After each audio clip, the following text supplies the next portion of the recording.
क्या समाज के ठेकेदार और समाज सुधारने वाली संस्थाएं और लोगों ने अपनी अपनी वाहवाही बटोरने में इतने मशरूफ़ हो गए हैं कि उन्हें एक 4 साल की मासूम बच्ची की मासूमियत और उसकी प्राइवेसी का ज़रा भी ख्याल ना रहा। नमस्कार, मैं दीपाली मिश्रा, आप देख रहे हैं सिटी न्यूज़ मुंबई। आपको बता दें, ये पूरा मामला तब उजागर हुआ जब एक समाचार ने इस 4 साल की मासूम बच्ची के पीड़ित परिवार के बारे में लोगों में जागरूकता फैलाने के लिए जब खबर फैलाई कि इस 4 साल की मासूम बच्ची के साथ जो बलात्कार की पीड़ित थी और उसका परिवार कोर्ट कचहरी और डॉक्टर के चक्कर में बेहाल ज़िंदगी जी रहा था, इस मदद की गुहार को लोगों ने किस तरीके से लिया कि इस 4 साल की मासूम बच्ची की मासूमियत, उसकी प्राइवेसी, उसकी अस्मिता और उसकी गरिमा सबको ठेस पहुंचाते हुए केवल अपनी वाहवाही बटोरी। आइए दिखाते हैं आपको पूरा मामला क्या है और किस तरीके से महिलाओं ने इसका विरोध किया। ये 4 साल की मासूम बच्ची को मदद पहुंचाने के बहाने जो संस्थाएं वहां जा रही है और मदद कर भी रही है, लेकिन जिस तरीके से सोशल मीडिया पे ये प्रचार किया जा रहा है, इसके लिए क्या कहेंगे? ये अति निंदनीय है। हमारा कानून कहता है कि विक्टिम, पीड़िता का चेहरा या नाम, आपको पता होगा दामिनी कांड हुआ था, निर्भया कांड जिसे, तो वो नाम सामने नहीं आया था। तो ये हमारा कानून 2012-26 को दिसंबर महीने में जो हुआ था, उसी से सरकार ने कहा था कि पीड़िता का नाम सामने नहीं आएगा। तो ये तो मासूम बच्ची हैं, आप नाम लेने के पहले या अपने दान, जो गुप्त दान भी आप कर सकते हो, मैं कहती हूँ करना भी चाहिए। अच्छा, हमारा समाज सामाजिक सोच के तहत ही ऐसी चीज़ों के लिए आगे आता है, पर मैं कहती हूँ कुछ तो गुप्त रखो। आप यदि दान कर रहे हो तो इसे गुप्त दान के तौर पे दीजिए। मुझे मालूम पड़ा भारती जी के माध्यम से कि बच्ची के शरीर के थोड़ा जिस भाग को क्षतिज किया गया था, उस भाग को शायद दिखाने की कोशिश की गई थी। ये सब आप क्या कर रहे हो? आप सिर्फ ऊपर से देखोगे, अंदर से जो उसका दर्द है, अंदर से जो उसकी अतड़ियाँ कटी हुई हैं, जो ख़राब हो चुकी है, वो आप नहीं देख पाओगे।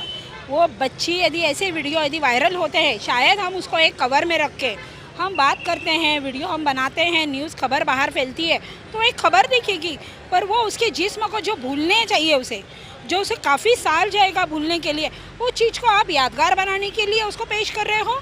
दामिनी कांड में मैं खुद जेल गई हूँ। 7 साल हमने केस लड़ा है मैडम। हमने विधान भवन का 144 का कानून तोड़ के हमने आंदोलन किया है। 2012 दिसंबर में मैं खुद जेल गई हूँ। 2019 को मेरे को 7 साल बाद मुझे उससे किला कोर्ट से मुझे राहत मिली है। तो ये कोई आसान नहीं है। हम जैसे लड़ने वालों को, तो हमें जब इतनी लंबी लड़ाई लड़ने, तो भी हम बखूबी आए सामने। हमारे साथ अब बहुत बड़ी टीम थी। ये बहुत मासूम है, ये मार्मिक है, इसकी मार्मिकता को हम नहीं समझ सकते हैं। आप माँ हो। हम निर्भया की बात करें तो वो एक मैच्योर लड़की थी। ये एक सिर्फ 4 साल की मासूम है जो खुद का भी ठीक तरीके से ख्याल नहीं रख सकती, ना कुछ बता पाएगी। अगर उससे इस तरीके के सवाल पूछे जाते हैं तो उसे क्या कहेंगे? सवाल पूछने वालों को मैं कहूँगी कि उन्होंने कहीं ना कहीं इंसानियत पे गला घोटा है, मासूमियत का गला घोटा है।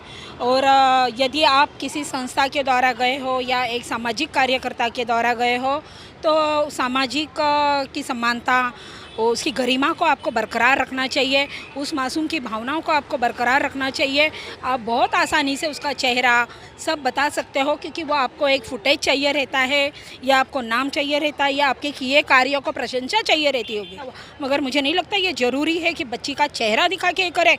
यदि आप सामाजिक कार्यकर्ता हो तो आपको कानून का नियम का भान नहीं रहा है कि हमें पीड़िता का चेहरा नहीं, नाम भी दिखाने के लिए हमारी सरकार ने बंदिश दी है। और मैं आपके सिटी न्यूज़ के माध्यम से मैं ये कहूँगी कि जो हमारे देशमुख साहब ने पिछले महीने में शक्ति एक्ट कानून के अंतर्गत जो कानून निकाला है कि फांसी की सज़ा होनी चाहिए, हम महिलाओं की तरफ से आप सबको निवेदन करूंगी, मैं जो भी ये समाचार देख रहा है, आप लोग का क्षण भर का शौक़ होगा, मैं बेबाक बोलना चाहूँगी, क्षण भर का शौक़ होगा, क्षण भर की वासना होगी, मगर उस बच्ची को सोचिए, उसका जीवन भर का दर्द रहेगा, जीवन भर का उसका वो रोग रहेगा, नहीं भूल पाते। हमारा एक सोने का या एक पर्स घूम जाता है तो हम उसको 20-20 साल तक याद करते हैं। उसकी अस्मिता खो जाती है, उसका बचपन खो जाता है, उसकी मासूमियत खो जाती है। मैं मैं नहीं, हमारी बहुत सी महिलाएं भावुक होती है ऐसी चीज़ों के लिए। तो ये क्या लगा है, उसके बाद ये जो अभी हुआ है, बच्ची के पास मैं नहीं पहुंच पाई, मैं बहुत शर्मिंदगी महसूस कर रही हूँ कि मैं नहीं पहुंच पाई।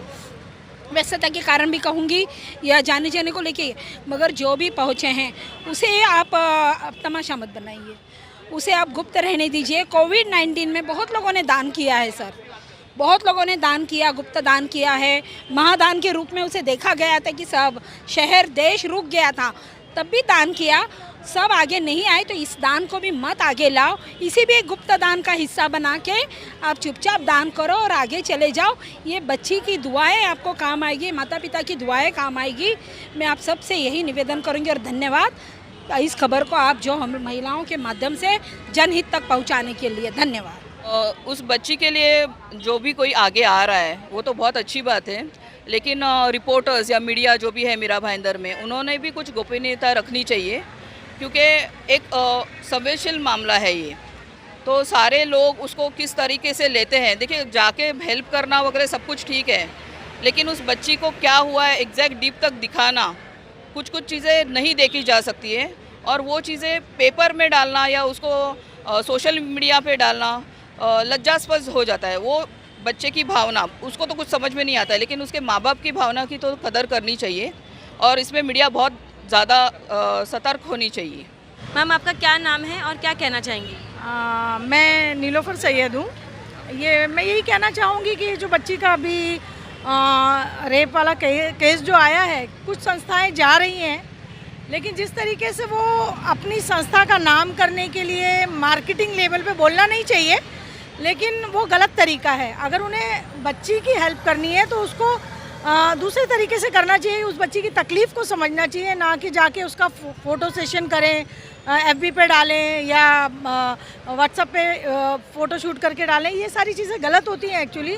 किसी की मदद करने का मतलब ये तो नहीं है। और वो 4 साल की मासूम बच्ची है, उसके साथ जो हुआ है वो वैसे तो बहुत ही ज़्यादा घिनौना है। अब पब्लिक संस्थाएं जाके किस तरीके से टॉयलेट कर रही हैं, ये तरीका बहुत ही गलत है। मैं बस यही कहूँगी कि मुझे खुद को शर्म आती है कि ये तरीका जो लोगों ने अपनाया है वो एकदम गलत है। और अगर मदद करनी है तो दिल से करें और उसकी तकलीफ़ को समझें। क्या ले रही हूँ खाली लो। 4 साल की बच्ची जो कि पिछले महीने एक दुष्कर्म की शिकार हुई थी, उस पर अब बहुत बड़ी राजनीति हो रही है, क्या कहना चाहेंगी? ये है कि मैडम, ये जो 4 साल की बच्ची के साथ बहुत भयानक घटना घटी है।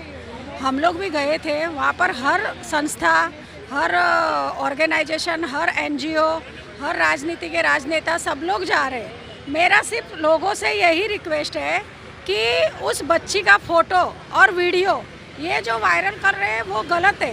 ये इसके लिए लॉ भी हमें इजाज़त नहीं देती है कि एक बच्चे रेप विक्टिम का फ़ोटो या वीडियो वायरल करना चाहिए।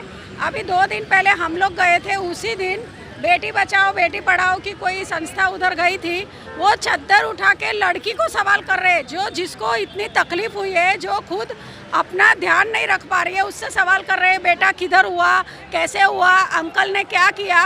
ये सब गलत हो रहा है, ये सब नहीं होना चाहिए। ये मेरा हर इंसान से रिक्वेस्ट है, कोई भी संस्था जाए, कितने भी उस लड़की को आज मदद की ज़रूरत है, आप मदद करो, लेकिन वो जताओ मत कि हम लोग मदद कर रहे हैं।